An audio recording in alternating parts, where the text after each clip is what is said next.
drive now! What's going on? Get to an airport! An airport? But Lady, we've got about 10 minutes before this entire country is up in flames. If you want to live, you better step on the gas! Oh, wait, is this a Tesla? Shit! Well, step on the pissy pedal, we're gonna die! Ah! Hello, ladies and gentlemen. Today we're going to talk about Mark Carney and liberals in general, probably about what Justin Trudeau did last October as well. Well, you guessed it, it's going to be about the Chinese fiasco. But before we get to that, let's watch this video about Mark Carney promising some incentives to the canola industry or agricultural industry. I'm going to focus on Canadian canola, which has been hit with Chinese tariffs. I wonder why. Also Canadian beef that's been subjected to unjustified trade action since 2021, and Canadian lobster since March of this year. To strengthen these sectors, Canada's government will introduce a new biofuel production incentive, providing more than $370 million to assist domestic producers and help them restructure their value chains. Who's paying for that? We will make targeted amendments to the clean fuel regulations to spur the development of a vibrant biofuels industry in Canada. And we'll increase the loan limits for Canadian canola producers to $500,000 and invest in agri-marketing and trade diversification measures to support our entire agriculture and seafood sectors. I'm going to focus on Canadian. Yeah, okay, let's talk about it. Let's start with this. I'm glad that Mark Carney is trying to support the farmers and everyone in Canada, right? What's my issue is that this situation was again caused by no one else than liberals. And how, you're asking? I don't know if you remember, but in October 2024, and that's where Justin Trudeau comes into effect, Canada imposed 100% tariffs on the electric vehicles from China, which sounds kind of too much.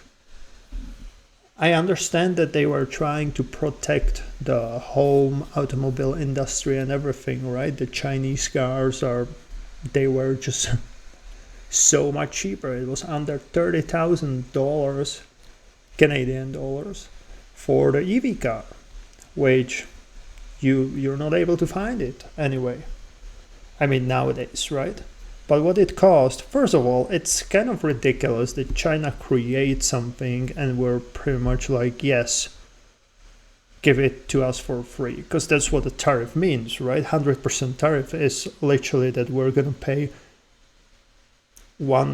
half of the price to Canada and half of the price to China. So literally Canada gets money for nothing.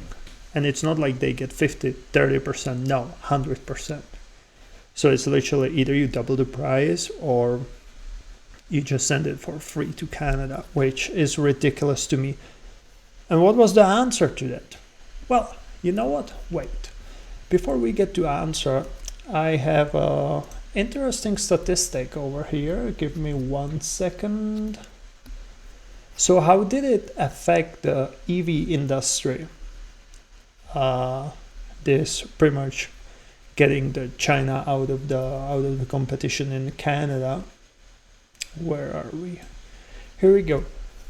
So since these tariffs, Tesla Model Y price increased from 64,990 Canadian dollars to 84,000. That's ridiculous. That's 20,000 more thanks to these tariffs, thanks to Canada getting a competitor out of the country, right? Competitor being China. Chevrolet Equinox EV price went from 48,000 to 53. Just 5,000, that's not bad.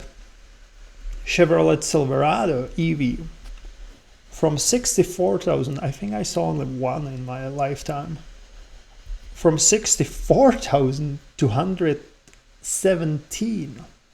Whoa, that's almost double. And that's all thanks to getting rid of the Chinese EVs. That's ridiculous. And now look, government, their response was the subsidies, right? In Quebec, they offer up to 4,000 Canadian dollars subsidy on the EV purchase, which, yeah, in case of Chevrolet Equinox, almost offsets the whole spike, right? Other provinces, the incentives are between 1,700 and 3,500 Canadian dollars. For Tesla or Chevy, it's not good enough. And it just shows that there's some corruption in Canada. And we can only guess, like there's no proof to connect Mark Carney to this, but we know he was advisor to Justin Trudeau. We know he has some shares in Brookfield, and Brookfield in Canada is investing into the clean energy, right? And obviously buying the EVs that are manufactured in Canada or US would indirectly, can't possibly make Mark Carney some money. But anyway, what's the outcome of this EV tariffs? Well, the outcome is that on March 20th, we got 100% tariff on canola oil, Canadian canola oil being exported to China, right? So literally, what we did with EVs, they did to us. But that's not all. And that's March 20th. So Mark Carney was in power for 6 days, which I still wouldn't really blame on him. Like, he was in power, but I doubt that this all just happened like within 6 days. My question is, why didn't he deal with it since then? And not only that he didn't deal with it, on August 14th, we got a new tariff that's called anti-dumping on canola seeds, and the tariff is 75.8%, which pretty much means that the Chinese buyers are not even buying canola seeds from Canada. So this whole situation was created by Liberal government. And I understand that you're trying to protect automobile industry, but 100% tariffs? That's ridiculous. And I'm not surprised China did that. Well, now they're going to have multiple suppliers, and this new tariff, the 75.8% on the canola seed, literally shut down the canola seed trade from Canada going to China. And honestly, looking at that, it might be just beginning. And my question is, why didn't Mark Carney try to negotiate some new tariffs or trade deal with China since March 20th? And now it's great that he's talking about incentives, but you guys created this whole issue. And are these incentives gonna go from tariffs or from taxpayers' pockets? Well, let me be clear. China is not sending any EVs to Canada, because now from $30,000 car, they would have to price it $60,000. And do you really think anyone's gonna buy Chinese EV car for $60,000? Especially since it's probably just a small version or something.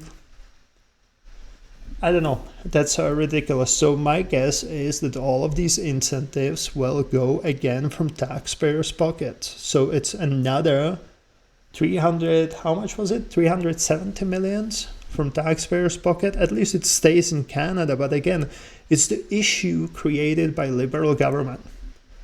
And yes, I heard that Mark Carney is trying to negotiate new tariffs with China, which is great, but why did it take so long? Like, that should have been one of the priorities when he took over after Justin Trudeau in March.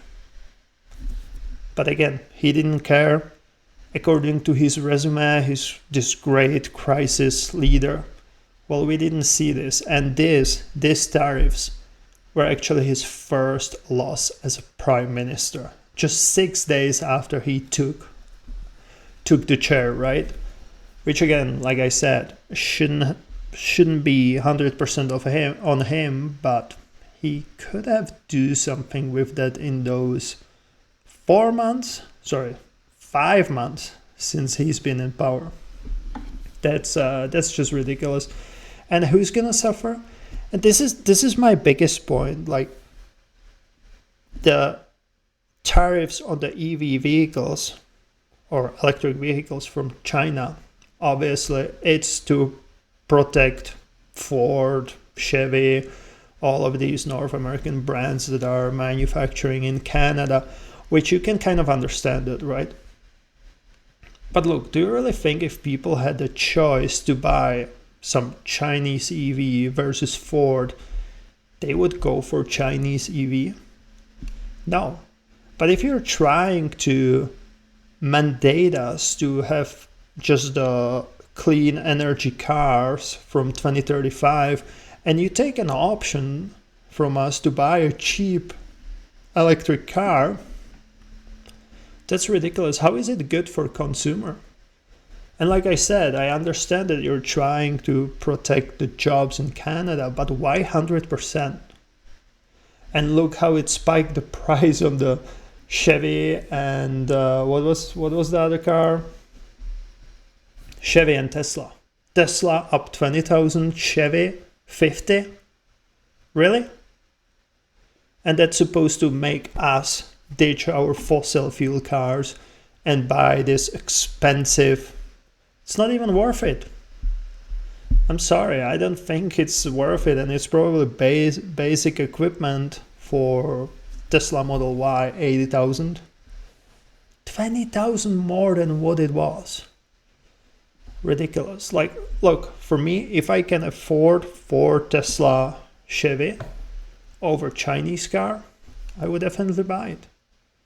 But if I'm not able to afford it, and you take away the option for me to have an electric car and spike the price on the American or North American that you're trying to protect, how is that good for a consumer?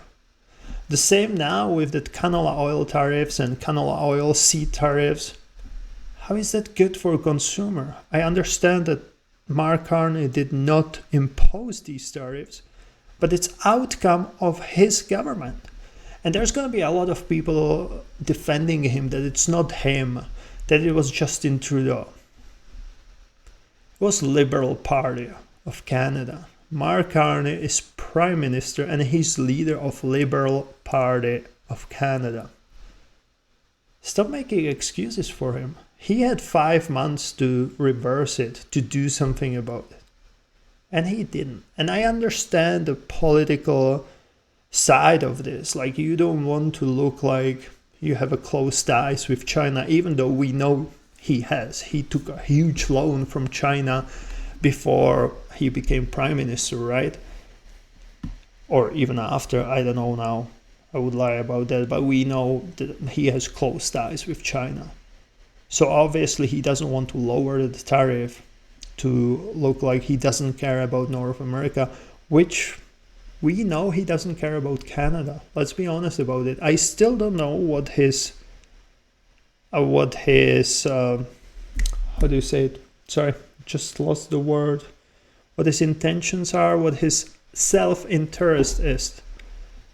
But it's not, he's not doing anything that's in the best interest of Canadians. And again, now the biofuel incentive or whatever he's doing, it's just following his kind of clean energy, whatever. I wouldn't be surprised if in the future, once he's not prime minister, if we would be able to connect all of his moves to the Brookfield. I wouldn't be surprised. Anyway, let me know what you think about this issue. Shoot me a comment, like video if you like it, follow. Yeah. See you next time.